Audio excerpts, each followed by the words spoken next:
Hello everyone, I am Pushpa Pandit and I welcome you all to my YouTube channel Being Bookish.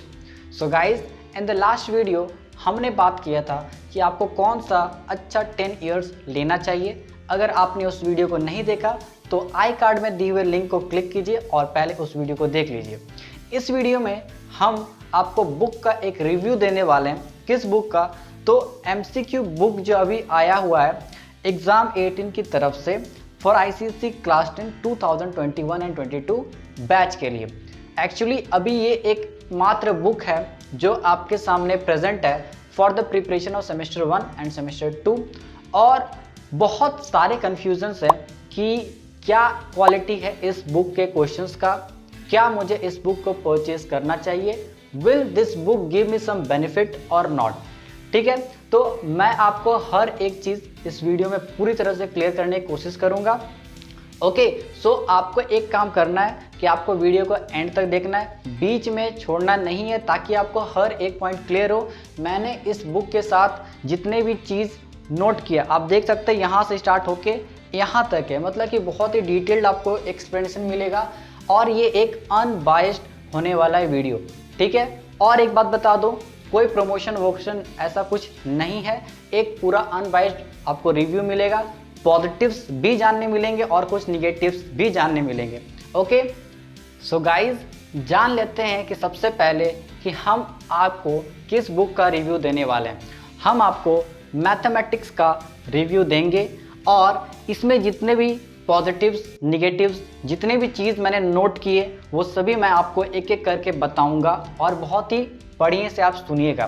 देखिए, सबसे पहला जो confusion हो सकता है वो सब मैं आपको क्लियर कर देता हूँ। पहला है कि जैसा कि इस बुक में आपको पता है कि सेमेस्टर 1 और सेमेस्टर 2 में डिवाइड होने वाला बात था कि क्या सेमेस्टर 1 में जितना आ रहा है वो पोर्शन इंक्लूडेड है, मतलब उसके लिए अलग से दिया गया, और सेमेस्टर 2 में जितना आ रहा है उसके लिए अलग क्वेश्चन पेपर है। बिल्कुल सही है, इसमें ऐसा कुछ दिक्कत नहीं है। सेमेस्टर 1 में जितने भी क्वेश्चंस आएंगे वो आपके ऑब्जेक्टिव टाइप है, मतलब कि MCQ टाइप, तो उसे मतलब कि अलग रखा गया है और उसे ऑब्जेक्टिव भी रखा गया। सेमेस्टर 2 में अभी क्लियर तो नहीं है, बट हाँ ज़्यादा चांस है कि सब्जेक्टिव ही होगा, तो उसे सब्जेक्टिव में रखा गया, उसका MCQ क्वेश्चन आपको नहीं मिलेगा। पहला बात आई थिंक क्लियर है। सेकेंड क्या है कि क्या रिड्यूस सिलेबस के अकॉर्डिंग है? Yes, it is according to reduce syllabus.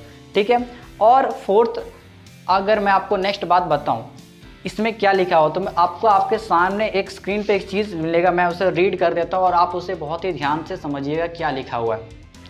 Dear students, exam 18 is pleased to present a new ICSE 10 maths book in line with the new board exam pattern announced by CISE in August 2021.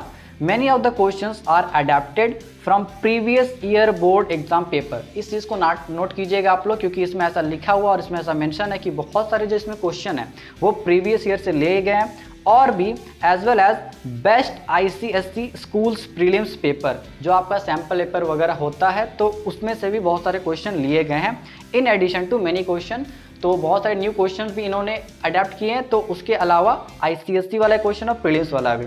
We tried our best to keep this book error free. तो आगे मतलब कि basically ये सब लिखा हुआ है कि एरर फ्री वगैरह होना चाहिए, और अगर आपको कुछ अगर एग्रीमेंट है, मतलब कि इसमें अगर कुछ आपको गलत लगता है तो आप इसे बता सकते हैं। तो शुरू वाला चीज़ जो आपको क्लियर हो गया होगा कि ये जो रिड्यूस सिलेबस के अकॉर्डिंग है, सेमेस्टर 1 के लिए जो चैप्टर आ रहा है उसका अपना है, सेमेस्टर 2 में जो आ रहा है उसका अपना क्वेश्चन पेपर बना हुआ। अब हम लोग थोड़ा डिटेलिंग में चलते हैं और जानते हैं इसका पॉजिटिव्स और इसका निगेटिव्स। ठीक है, और एक बार मैं फिर से आपको बता दूं, ये सिर्फ आपका मैथ्स बुक का रिव्यू है और किसी बुक का नहीं है। पहला चीज़ है कि इसे एक पॉइंट मिलना चाहिए कि अकॉर्डिंग टू रिड्यूस सिलेबस बनाया गया, तो इसका पॉजिटिविटी दिखाता है। सेकेंड है कि नंबर ऑफ क्वेश्चंस आपका कितना है, हर एक जो आपका चैप्टर है। अभी हम पूरा सेमेस्टर 1 का बात करेंगे, सिर्फ जितना बात करेंगे सिर्फ आपका सेमेस्टर 1 का। तो पहला चीज़ इसमें कि नंबर ऑफ क्वेश्चंस कितना दिया गया है। तो पहली बात आप समझ लीजिए कि जो भी चैप्टर्स आए हैं तो इन्होंने कैसे सजाया है कि जैसे कि आपका पहला चैप्टर है मैथ्स में GST, तो इन्होंने GST चैप्टर पकड़ा और इसका ऊपर जितना क्वेश्चंस बन सकता था वो बनाया। फिर बैंकिंग चैप्टर पकड़ा, मतलब कि आपको चैप्टर वाइज इसमें क्वेश्चंस मिलेंगे। तो चैप्टर वाइज जो क्वेश्चंस हैं वो मतलब ऐसे बनाए गए, जैसे कि आपका GST वगैरह इसमें आपको 50 क्वेश्चंस मिला है।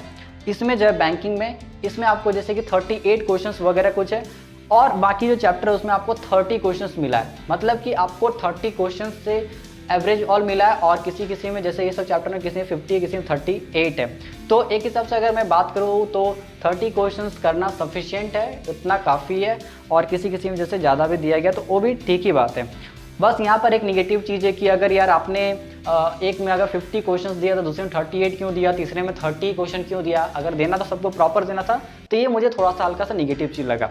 नेक्स्ट बात किया जाए कि क्वेश्चन का लेवल कैसा है, क्वेश्चन का लेवल कैसा, और इस चीज़ पे बहुत ज़्यादा बहस चल रही होगी, क्वेश्चन का लेवल कैसा है। देखो इसका जो बात है मैं आपको कनेक्ट करूँगा सैम्पल पेपर से, क्योंकि सैम्पल पेपर ही हमारे पास एकमात्र चीज़ है जिससे हम लोग कंपेयर कर सकते हैं।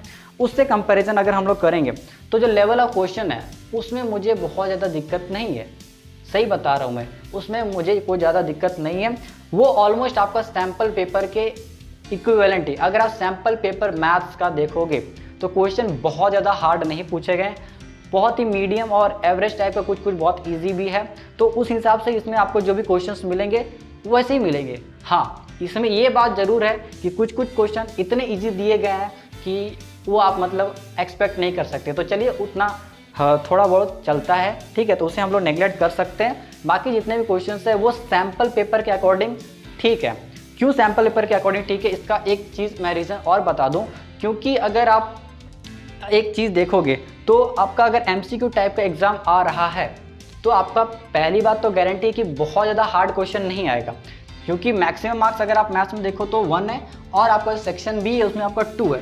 तो इस क्वेश्चन में हो सकता है थोड़ा मॉडरेट चल जाए क्वेश्चन, बट बाकी जो क्वेश्चन है उसमें आपका ठीक ठाक क्वेश्चन है।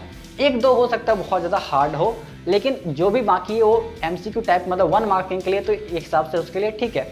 मतलब आपको क्या चाहिए, एक ऐसा क्वेश्चन चाहिए जो ईजी या मॉडरेट लेवल पे हो। जो बुक का क्वेश्चन है शुरू में तो ठीक है, बाकी जितने क्वेश्चन होते हैं बुक के वो एक हिसाब से थोड़ा सा हार्ड वगैरह रहते हैं, हल्का सा या मीडियम रहते हैं। तो वो जो होते हैं वो 3 मार्किंग वाला क्वेश्चन होते हैं या 4 मार्किंग वाला क्वेश्चन होते हैं। लेकिन आपको अभी किसका जरूरत है, तो 1 या 2 मार्किंग वाला क्वेश्चन का जरूरत है, जो इस बुक में आपको आराम से मिल जाएगा। तो ये एक हिसाब से पॉजिटिव चीज़ है इसका कि आपको उस तरह के क्वेश्चन का आइडिया मिल रहा होगा कि 1 या 2 मार्किंग वाले क्वेश्चन कैसे आएंगे। सो आई होप कि आपको ये वाला पॉइंट बहुत ही अच्छे से क्लियर हो गया होगा। अब हम लोग बात करते हैं कि जैसे कि answer provided for each question plus explanation is also given. जैसे कि आपने समझ लिया कि क्वेश्चन हर एक चैप्टर वाइज दिए, इसमें कितना नंबर ऑफ क्वेश्चन वो भी देख लिया, लेवल भी आपने थोड़ा बहुत समझ गया होगा। अब इसमें हम लोग बात करते हैं कि क्या जो क्वेश्चन दिए उनका आंसर दिया है। हाँ, क्वेश्चन का आंसर दिया है, बट ये एक इसका पॉजिटिव चीज़ आप मान सकते हैं कि क्वेश्चन जितने उसका आंसर दिया है, और बहुत सारे क्वेश्चन ऐसे भी जिनका एक्सप्लेनेशन भी दिया हुआ है।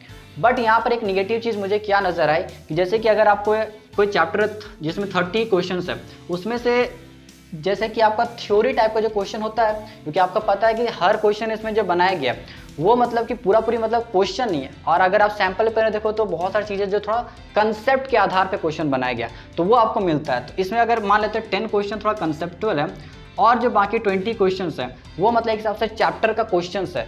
तो एक हिसाब से क्या हो रहा है कि 10 का तो आंसर आपको डायरेक्ट मिलेगा कि ये तो डायरेक्ट कंसेप्ट पे आधारित है, लेकिन जो बाकी 20 है जो आपको एक्चुअली बनाना होता है, उसमें क्या है कि इन्होंने क्या किया है, किसी चैप्टर में मतलब क्या किया, 10 का खाली मतलब सॉल्यूशन बता दिया, लेकिन जो बाकी 10 बच गए उसमें क्या है कि सिर्फ आंसर दे दिया है। उसमें मतलब कि ऐसा नहीं कि इसका भी एक्सप्लेनेशन दिया है, जबकि यहाँ थोड़ा सा नीडेड था मेरे तरफ से कि यहाँ पर थोड़ा सा नीडेड था। हाँ, कुछ चैप्टर है जिसमें कि एक्सप्लेनेशन जितना जरूरी था उसमें सब चीज़ उसमें इंक्लूड दिया है। तो यहाँ आप समझ गए होंगे, थोड़ा सा पॉजिटिव चीज़ थोड़ा सा निगेटिव चीज़ दोनों आपने समझ लिया होगा। ओके, सो अब इसमें लास्ट में अगर हम लोग बात करें तो यहाँ पर है कि जब आपका सारा चैप्टर का इस बुक ने दे दिया, जब सारा चैप्टर का इस बुक ने मतलब कि ऑब्जेक्टिव टाइप क्वेश्चन दे दिया, तो लास्ट में आपका 2 सेल्फ असेसमेंट भी है। ठीक है, 2 सेल्फ असेसमेंट भी है, 2 सेल्फ असेसमेंट भी आपको मिलता है यहाँ पर।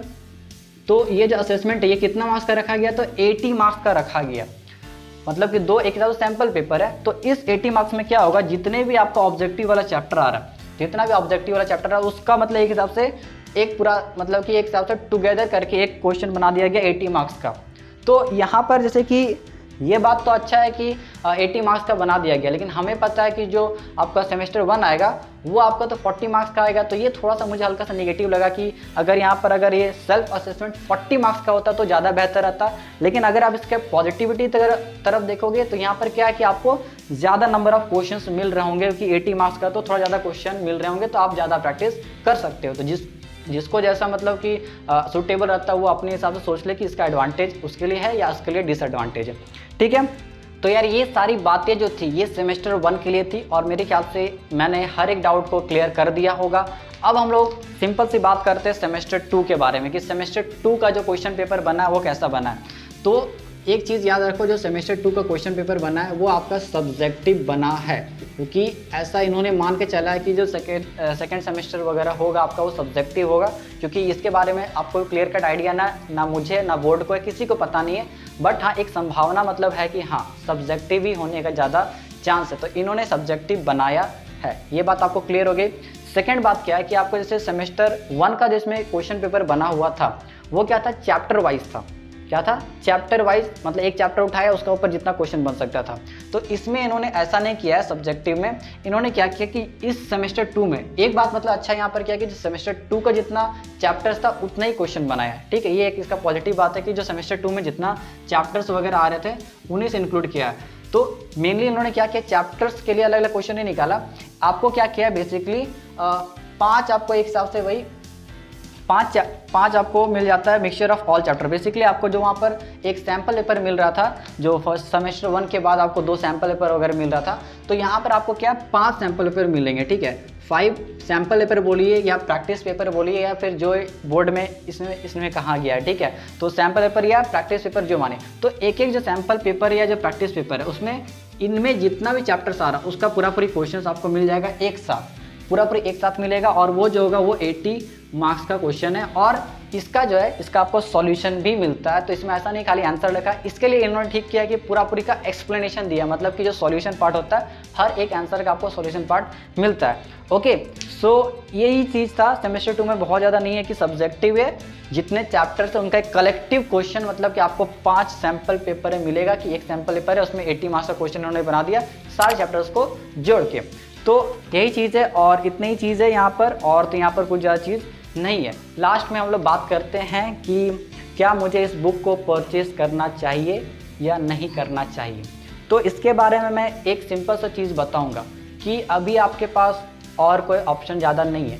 अगर आपको लगता है कि आप कर सकते हो, सैम्पल पेपर ईजी लगा तो आपको लगता है अगर आप कर सकते हो तो ठीक है, नहीं तो मतलब कि आप कुछ सब्जेक्ट जैसे कि हो गया कि अगर आपको लगता है किसी सब्जेक्ट के ऊपर आपको ज़्यादा डाउट होता है तो मैं ज़्यादा प्रेफर करूंगा कि आप उस सब्जेक्ट का खरीद लीजिए। हर सब्जेक्ट का मैं नहीं आपको प्रेफर करूंगा, हाँ, लेकिन एक ऐसा स्टूडेंट जिसको हर सब्जेक्ट का ही चाहिए वो ले सकता है। क्वेश्चन में ज़्यादा कुछ दिक्कत नहीं, क्वेश्चन सैम्पल पेपर के अकॉर्डिंग है, अच्छा क्वेश्चन है, बहुत ज़्यादा ऐसा नहीं कि बहुत ही बिलो एवरेज जाएगा, ठीक क्वेश्चन है। ओके, तो अगर आपके पास अभी भी कुछ डाउट होगा तो आप मुझसे आराम से पूछ सकते हैं। बाकी इस बुक का जितना भी मतलब कि जो बुक है उनका डिस्क्रिप्शन में आपको लिंक मिल जाएगा, आप वहाँ से डायरेक्टली परचेज कर सकते हैं जिसको भी जैसा बुक परचेज करना है। Okay, so that's all from this video. I hope कि इस डिटेल्ड रिव्यू के बाद आपको एक आइडिया मिल गया होगा कि ये जो बुक है इसमें क्या क्या पॉजिटिव है क्या निगेटिव है, और ये आपको हेल्प करेगा कि आप इसे समझ पाए और आपको परचेज करना या नहीं परचेज करना है। So that's all from this video. Thank you for watching.